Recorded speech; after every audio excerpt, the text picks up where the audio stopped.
me mixed signals. Let's be honest, you want some dick in you. Or you don't.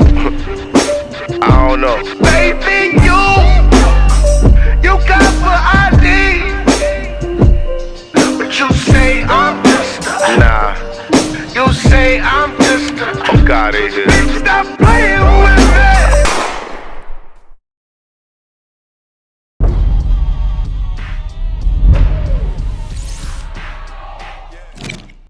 It's hot for trapper turn smack rapper. Only smack rapper that you know is smack rapper.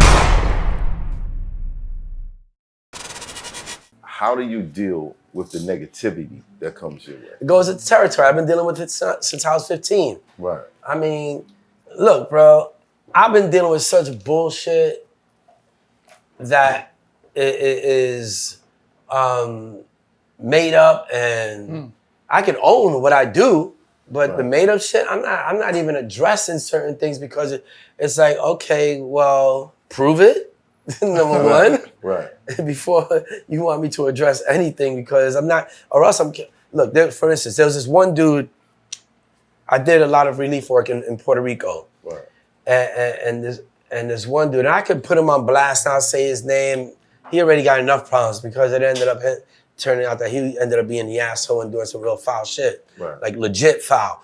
And when I had raised a couple $100,000 to help people in Puerto Rico, we enabled 200,000 people to have access to clean water.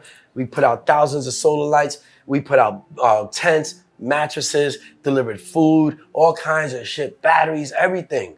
You know, I caught PTSD, doing all that shit. Yeah. I caught, what is it called? Leptospirosis, which is another thing you catch in disaster areas. And this dude went out there and said, oh, Legs raised all that money and went and bought a house in Puerto Rico. People started believing that. Never addressed it. Right. Because if anyone wanted to ask me, oh, did you buy a house? I'm like, I've had that house for 7 years before. What are you talking about? Right. You want to see pictures? So here, you didn't buy a house. Yeah. So right. 7 years before. I have more, and you know, I have more than anyone. Than I have in their eyes. I have way more than I've ever had in my life. I'm not a recording artist. I'm a fucking b-boy. Right. I'm a hip hop head. I love my culture.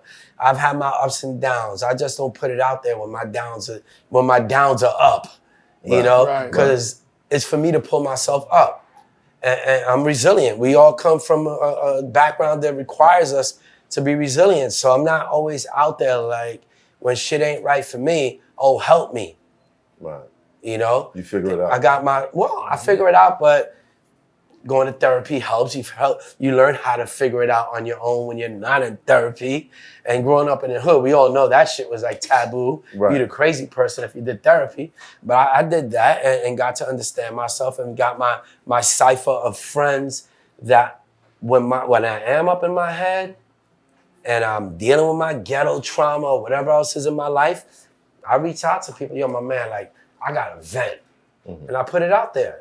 And you know, my man Jeff Sanchez is the one who inspired me to even consider therapy. And those people out there who know the name Jeff Sanchez, you know who he is.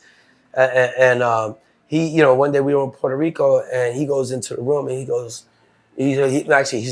says, your Legs, you mind if I gotta go speak to my therapist? Can I use the room? I'm like, this dude from the Bronx go fucking go talk to his therapist? Like, yeah. Yeah, I'm like, it's real. The fuck is that all about? So he finishes and he gets out. And this is like, I would say, one of the most important things I've learned over the past several years. He said, Legs, on the other side of every difficult conversation is something good. But you gotta have the conversation. You have to. And I think a lot of us, we're out here portraying bravery when we're really scared to, you know, speak and get that shit out of our head to clear it out, you know? Right. So yeah. We're having difficult conversations. Yeah. There were some allegations made about you. Bullshit allegations. Right. Here's the thing, because I'm not gonna go into that, but we don't go into the documentary. But there's no one associated. You're saving it for the documentary. Here's the thing, there's no one associated with it. No one. No one. There's no one. Here's the other thing. Found out who put the allegations out there. Oh. Who was it? I let the lawyer deal with that. The only reason I haven't dealt with it is because there are people going to the Olympics and I don't want to be the subject. Because there's a lot of young people going out there and I don't want to be any distraction. But people are getting sued. All right. So me being someone who's had to deal with false sexual assault allegations, how does it make you feel? Like while this is going on? Here's the thing. It's a very lonely place because you could be up in your head and maybe even convince yourself, did I do something like that? Because it's so overwhelming. And then you start to realize, okay, what's the worst I've ever done? Okay, yeah, never put hands on anyone in my life. Right. That's not even a case, you know? Right. And then the story that I heard is like, nah, Right. impossible. So in the beginning, you hear it, you laugh. No, I didn't laugh. I took it very serious. No, you took it serious. Yeah. For me, when I heard it, I laughed. Yeah. But then I looked around and I was like, who's believing this shit? Does that bother you? That does, but at the same time, I'm also the kind of person, it's like, yo, if you my dude or you know me, call me and ask me. Right. Right. Ask me straight up. You know, I'll tell you, the shit that I should have been in trouble for, I did a long time ago. It got nothing to do with that. Right. You know, I did shit that I should have done a lot of time for.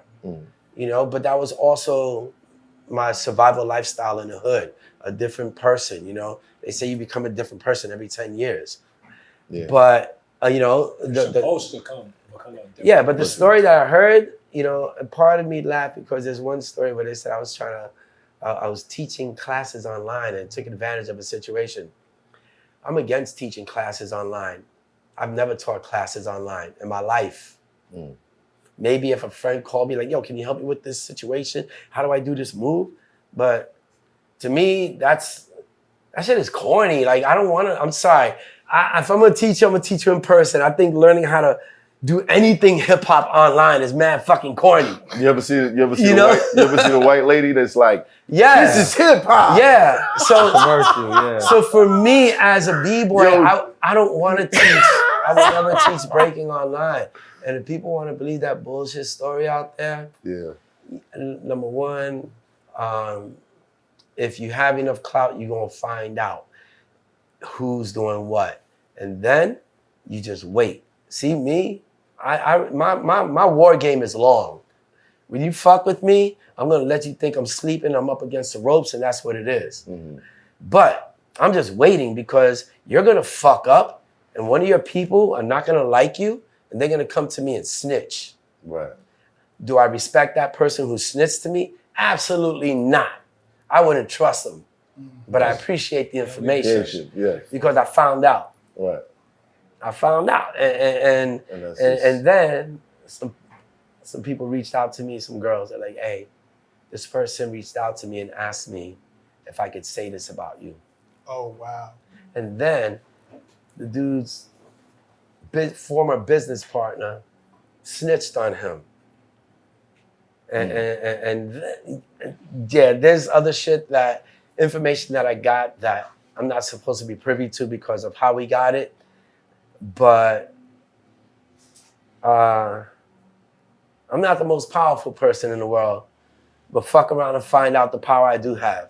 Because I can make some shit happen. And I can find out information. You know, it's not that hard. You know, and I could have destroyed people's lives, but if I would have done that, because people came to me and started snitching on everyone that was talking shit about me, about shit that they actually did. I could have blown up the whole scene, fucked up everything for the Olympics. But I was like, nah, I'm good. I'm gonna kill them with success. You know, I chose that. And I chose that too. Yeah, my man. Yeah.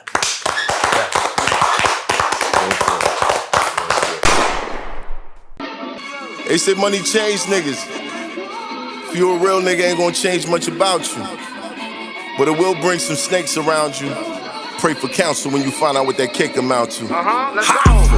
Lord, I'm so thankful for your blessing. I ain't stressing cause I'm focused on the cash route. Satan's still working overtime, but I pay him no mind, and that's probably what he mad about. I be hopping on planes, touching clouds, while these haters and these thirsty ass bitches trying to grab clout.